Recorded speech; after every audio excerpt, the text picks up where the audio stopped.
The Boston Public Market is a new place to go for locally produced food. Along with that, it's also an outlet for local vendors, and the market's providing some added value for consumers. To tell us more is our guest from the market, the program director for The Kitchen, Mimi Hall. Thank you very much for being with us, Mimi. Thank you for having me in. Before we get into the kitchen itself, explain something about the market, because it's something about local food. It sounds like a food store, but what exactly is this? Sure. So this market is a little bit different than a typical public market like you might find in Philadelphia or San Francisco and Seattle, in that it has an all-local mandate. So all of the food that you find that's for sale there has actually been produced within New England. And something like 80% of the items that you'll find there are actually produced in Massachusetts. So I know this helps the local growers and the economy, but other than that, what's so special about local food? I mean, don't they grow produce in other states that's wonderful too? Yeah, they sure do. Really, this is part of the general public interest that's been growing to consume food that's regional. First of all, it tastes really good. But secondly, you can really feel good about the purchases in that it helps support local businesses, and it also helps preserve active farmland as well. I imagine there must be some difference in freshness because you're not shipping this from one place to another.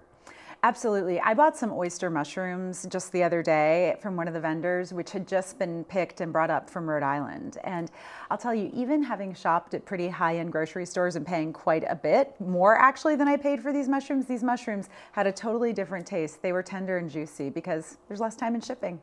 Well, talk to me about the kitchen, because this is partly a kitchen, is a demonstration kitchen, but what's going on here? Absolutely. So the Trustees of Reservations is a programming partner as well as a founding partner of the public market. And our interest is really in keeping active farming landscapes in Massachusetts. We're actually the largest holder of farmland in Massachusetts. So that's where our interest comes in. And the kitchen is an amazing place to help people activate what they're finding on the floor, on the market hall floor.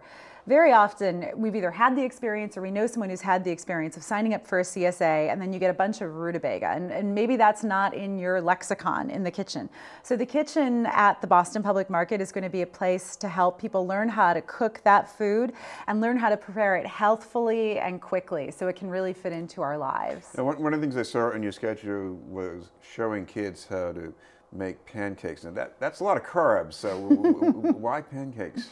Well, you're absolutely right. And this really isn't about making the perfect pancake. It's really about getting kids in the kitchen, experimenting in a tactile way with making foods. So the Children's Museum, who we're working with on this, is running this as a pilot program to see what the results are of getting kids in the kitchen, playing around and maybe putting too much baking soda in the pancake and seeing what happens. It's really a way of connecting the child and parent through food. You're preparing it for chemistry, if nothing else. But tell me, what's the long-term importance about knowing how to cook? Because we're not talking about people who are going to be especially good at it, but I guess this is really almost a necessity.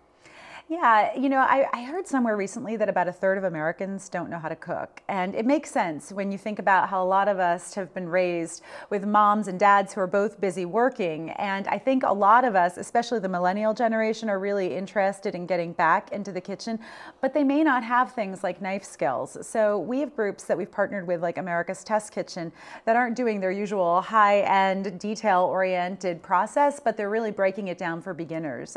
They've got a class called the New Boston Cooking School that they're running out every Thursday with basics, knife skills, how to boil water, the perfect poach, and such.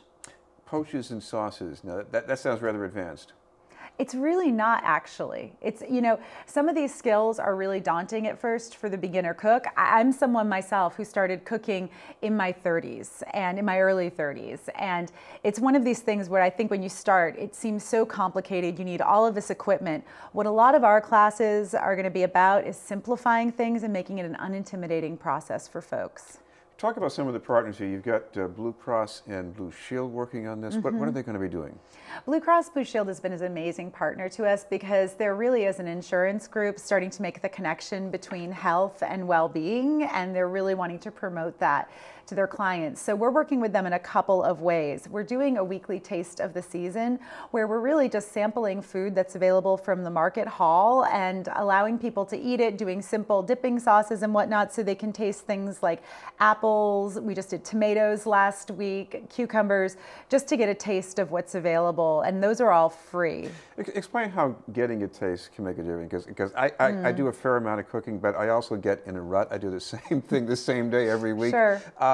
How important is that, being able to try something you haven't tried before? I think it's one of the things that makes a public market really special, actually. And especially with this being an all-local market, it's even more important to get people to taste, because what they're going to taste typically is so much richer, the tastes are so much deeper than something that you would find that was produced on a massive scale. And motivating too, because you want people to look forward to cooking as much as you can, right? Mm-hmm, that's exactly right.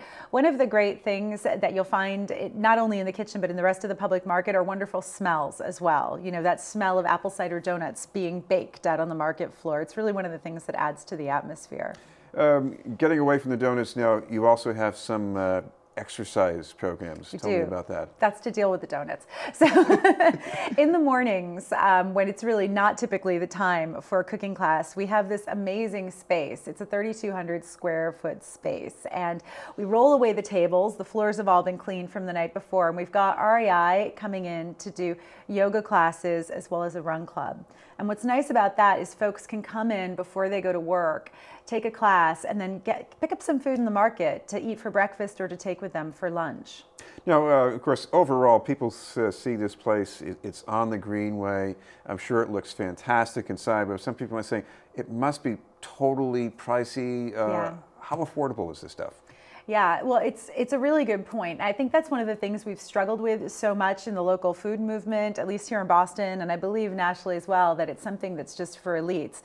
Really, what we're all about is breaking down those barriers in the kitchen and teaching people how to make food that's in season and lower cost. So for instance, right now, tomatoes are in a bumper crop season. And if you have a freezer, you can preserve a lot of these things throughout the winter and, you know, help yourself to an amazing marinara sauce that you made now, some point 3 months from now when it's windy and cold. So that's some of the stuff that we'll be working on. And we're working with Project Bread on a course about cooking for lower cost within the season. So that's one thing that we're doing in the kitchen. And then the market itself is also accepting SNAP EBT cards as well to make it easier for folks who are working with limited funds. So mentioned you've got a schedule online, so if people want to check that out, what's the best way to find it? Absolutely. There's two ways to find us. You can find us through the Boston Public Market website, which is bostonpublic.org/kitchen.